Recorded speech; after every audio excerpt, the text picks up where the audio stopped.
Japanese Prime Minister Shinzo Abe has taken aim at Korea, saying Seoul does not understand Tokyo's sentiments on a statue that was recently installed outside the Japanese consulate in the southern Korean city of Busan. The statue, representing a former victim of Japan's wartime sexual slavery, sparked anger in Tokyo, leading it to withdraw its ambassador and another top-level diplomat.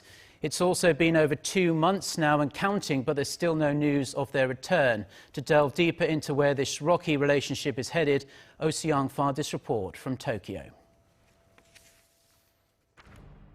Diplomatic relations between Korea and Japan remain in deadlock after Japan pulled out its ambassador to South Korea and the Busan consul-general in early January.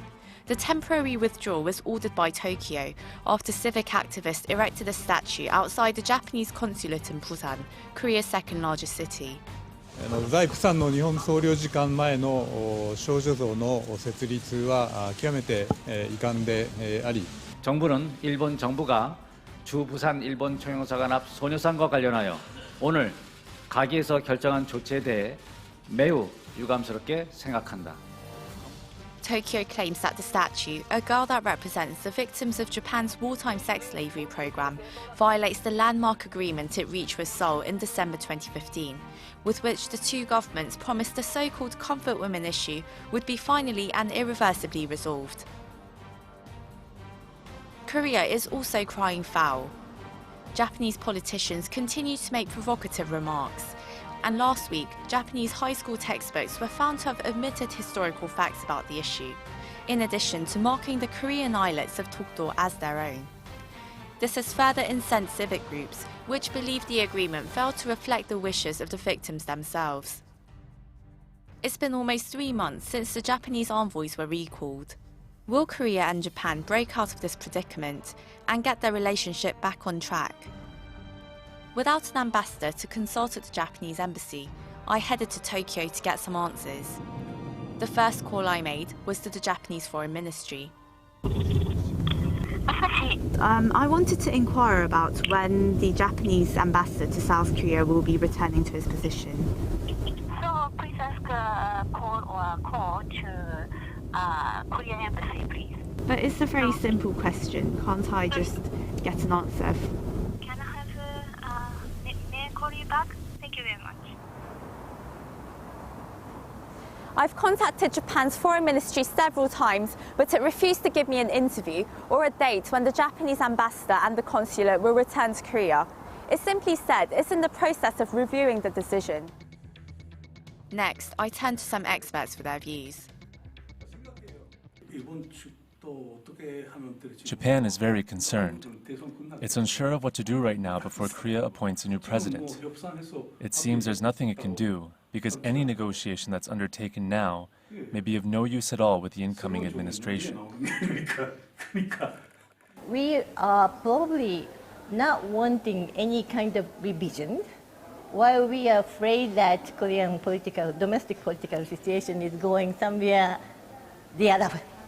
You will have presidential election, and most of the main candidates are saying that they will review or abolish the agreement. But experts worry that keeping the ambassador's seat vacant for too long could worsen relations even further. The presidential term begins immediately after the election without a transition. So if there's no ambassador to consult with and they can't build a relationship with the winning candidate, bilateral relations could suffer. Experts say Korea and Japan must move forward together against all odds as strategic partners. The key element is building trust, something that was lacking over the past year. Following pressure from Korea and America, Abe had no choice but to accept Japan's responsibility for the sex slavery issue and open the door for negotiations. So his actions, the fact that he hadn't apologized himself, for instance, have failed to convince Korea that Japan is genuinely contrite in the spirit of the agreement. Had the leaders of both governments been more genuine and engaged with the public, we might not be where we are today. If the next Korean president reassures Japan that he or she will actively persuade the public to back the agreement, I believe relations can be rebuilt on new trust. Meanwhile, the Japanese public seems tired of the diplomatic tensions. In fact, some people I spoke to were unaware of recent events.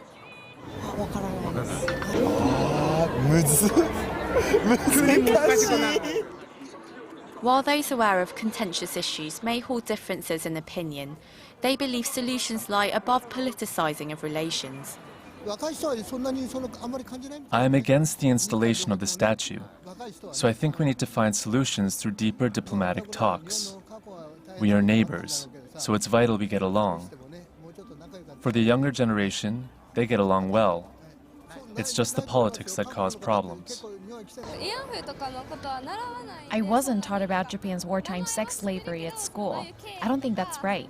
I think we Japanese and the Koreans should learn about each other's history and find solutions. Tourism between the two countries has continued to hit new highs. Some 2.3 million Japanese tourists visited Korea in 2016, an increase of 25% from the year before. The number continued to grow in January by 13% and 28% in February. The number of Koreans travelling to Japan has also increased more than 20% in January. We have to have psychological bindings, mutual trust, mutual coexistence. And I think in order to create this kind of atmosphere, culture is the best way. And the exchanges of economic goods. While diplomatic ties may have sunk to new lows, interpersonal relationships between Korea and Japan seem livelier than ever. Perhaps the time is right for hard diplomacy to move past the politics and catch up with the times, in order to find workable solutions to long-standing issues of the past. Soo-young, Arirang News, Tokyo.